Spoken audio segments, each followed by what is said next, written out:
démb moom. moom waa Jamaïque ko wax. démb moom film bi ñu tegal du film indonésien. Ousmane Racine Thiam. waaw démb moom reggae roots la ñu démb ña nga woon ci reggae roots ba nekk ñoo ci film indo ba ndax ndeysaan xam nga moo tax bu la neexee nga ni sunu juridiction yi. première instance li ñuy wax première instance. waaw ñu may jamaïcain lañ ñoom ils sont très imprévisibles parce que gars yu bëri sax ñu ngi doon toog di seetaan voilà mi ngi noonu mais léegi nag y a 2 à 3 questions qu'on peut se poser.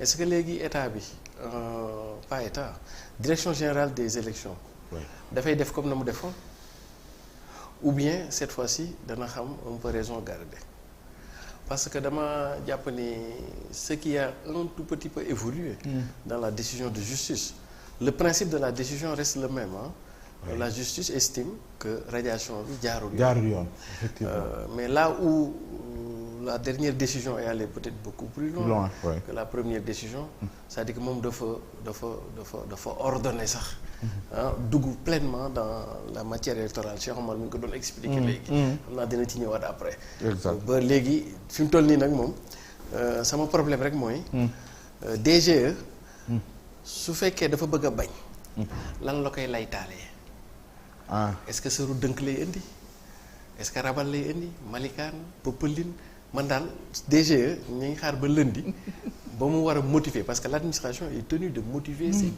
ses actes donc moom su fekkee dafa wax ne du ma jox Ousmane c'est son droit le plus absolu mais encore faudrait-il que mu motiver ko kon donc léegi nag comme décision bi gën na précise du point de vue de la du droit léegi nag nañuy déglu DGE loolu mooy première grille d'analyse DGE bu ñëwee lundi ayib dem fa ñu déglu ko moom lan la koy lay taayee première chose bi maintenant deuxième chose lii dafay nar sax au-delà de DGE day gën a rendre difficile le travail du Conseil constitutionnel. Comment? waaw parce que à l'état actuel il y a en droit administratif la théorie qu'on appelle la défaillance de l'État. Quand l'État est défaillant dans ses services, la responsabilité peut passer d'un camp à un autre. Oui, la défaillance, la théorie de la défaillance de l'administration. Et ici, est-ce qu'on ne peut pas invoquer la théorie de la défaillance de l'administration dans la mesure où dafa wax ni DG dañ ko jox fiche ñu bañ alors que Sénat génne na benn dogal ne ñu jox ko fiche. alors que justice génne na benn décision de justice ñu jox ko fiche. kon moom bu jotul fiche ce n'est plus de sa responsabilité, de sa faute. Mais c'est le fait de la défaillance de l'État.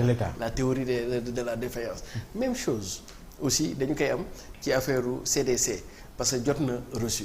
Attention parce que su boobaa premier conseil constitutionnel au lieu que muy addu ci nombre de parrains yi mat na carte d'identité casier judiciaire mat na le conseil constitutionnel va devoir se prononcer sur des questions éminemment du droit.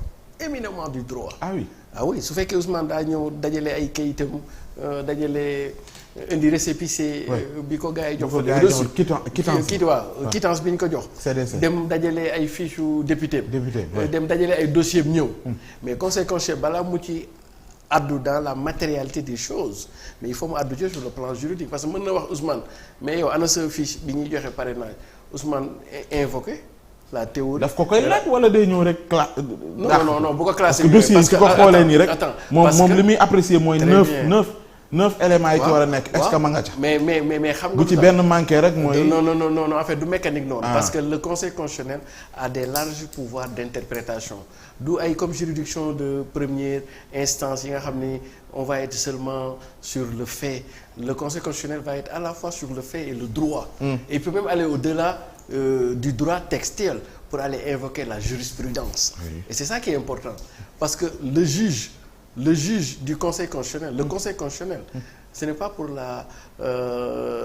pas pour rien que seul le conseil constitutionnel en matière électorale notamment élection présidentielle présidence de la République est l'instance en dernier ressort comprendre et matière la boo xam ne par excellence c'est une matière du conseil constitutionnel et donc du ñu koy tënk rek ci ay minimaliste parce que le conseil constitutionnel n'est pas dans des approches minimalistes du droit en disant que non dañ maa wax 9 documents 9 yi ñëw non il a des larges pouvoirs d'interprétation il est à la fois sur la question électorale un juge de fait un juge de droit et voire même un juge de principe du droit. Et comme le maître Bamba Cissé wax. même bu matalul na très bien parce que su boobaa conseil constitutionnel balaa muy wax ci àlli kalaj gi dana wax ci ce qu'on appelle les principes le respect des principes généraux du droit. mais est-ce que dafa yegg loo jàpp ni kon DGE bu fa delluwaatee du ko dellu. non du ko jox fiche. non bu ko DGE c'est-à-dire que DGE moo war a noppal conseil constitutionnel su Ousmane ñëwee mu jox ko fiche mu dem sinon bu ko noppalul la question. sera tranchée par le conseil constitutionnel loolu moom il faut mu. addu ji au nom de la théorie de ce qu'on appelle la défaillance du service public ou la défaillance de l'État. Parce que l'État aussi peut être défaillant à certains moments. En ce moment, ce n'est plus le citoyen qui engage sa responsabilité, mais c'est l'État. Et je pense, il faut que me vérifie sur mon note, il doit y avoir une jurisprudence en ce sens dans la candidature de Issa Sall, si je me rappelle. Élection yi mujjee de présidentielle. C'était en 2019. Oui, en 2019 Issa Sall amoon na ci cas yu mel noonu. Parce que Issa Sall dafa déposé woon mais ci fiche mu waroon déposé. Il n'avait pas complété ses données personnelles mais comme dafa amoon photocopie carte d'identité le juge a estimé que l'insuffisance du complément de son dossier personnel n'était pas de nature à entacher sa candidature parce qu'il a eu à joindre photocopie carte d'identité ou données yëpp mi ngi foofu. D'accord. Attention parce que le conseil constitutionnel pourra même interpréter à crédit. Comme il peut interpréter aussi à débit. Attention, je pense qu'il y a une jurisprudence Issa Sall qui fait que souvent dans certains nombres de cas mooy li ñuy wax les larges pouvoirs de kii. En tout cas man kon finalement juge Ziguinchor bi comme bu Dakar. daanaka ah. Absolument. même ni ñu ko waxatee sax. même verdict bi. même verdict bi la joxe loolu la am wax. ci loolu symboliquement. lan lay teg au regard du fait que de l'autre côté nangu ñëw. très bien jëfe léegi nag loolu moom nun très bien loolu lu muy fekk mooy fàtt nañ pax yëpp xam nga lu tax parce que su fekkee Cour suprême dans l'affaire de Ziguinchor il n'avait pas invoqué le principe de légalité mais il avait invoqué le principe de territorialité. Tey ba ñu ko indee Dakar principe boobu réglé nañ ko. Et dans le verdict de Dakar tout comme de Ziguinchor le principe de légalité est acquis pour Ousmane Sonko.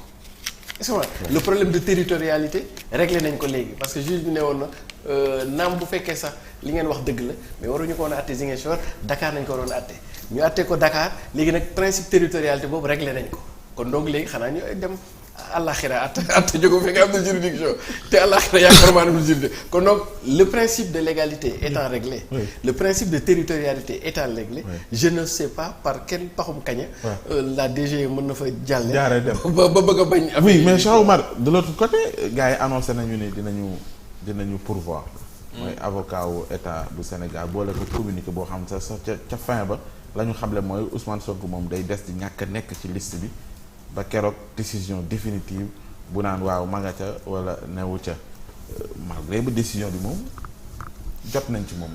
waaw fësal nañ Cour suprême. xam nga ànd ak waaw di siré wax war nañu ni avocat yooyu ci seen rôle la ñu nekk. parce que avocat yooyu duñu dox ci luy arranger Ousmane Sonko comme Ousmane Sonko aussi li ma amee avocat. maintenant ban intérêt moo ci am parce que aussi.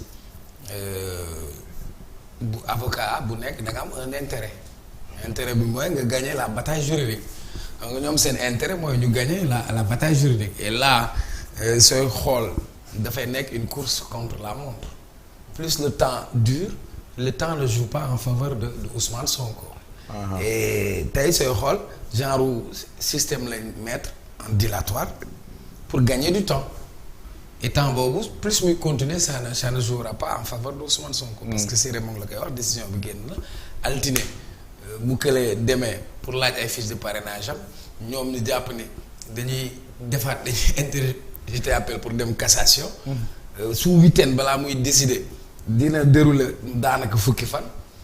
dépôt de candidature yi kañ lay arrêté kañ la ñuy egg conseil constitutionnel le 26. donc mu nekk beneen temps boo xamante ni ñu ngi ciy jouer li Siré wax balaa sax ñu si doon àddu. parce que mbir mi ci nu mu tàmbalee dañu dem Ziguinchor ñu demee Ziguinchor la question même de la compétence juridictionnelle et territoriale a été réglée depuis foofu. parce que Siré bi ñu demee Cour suprême dafa leen tontu ne leen. def na leen beneen compétence territoriale bi. Sabassi amoon na ko parce que Ousmane Sonko am na résidence à Ziguinchor looloo taxoon mu mën a dem participer aux élections locales pour être maire. du dëgg. beneen bi foofu ñi nga xam ne ñooy avocat wu Ousmane Sonko. d'accord ki nga xam ne mooy agent judiciaire de l'État ne waru ci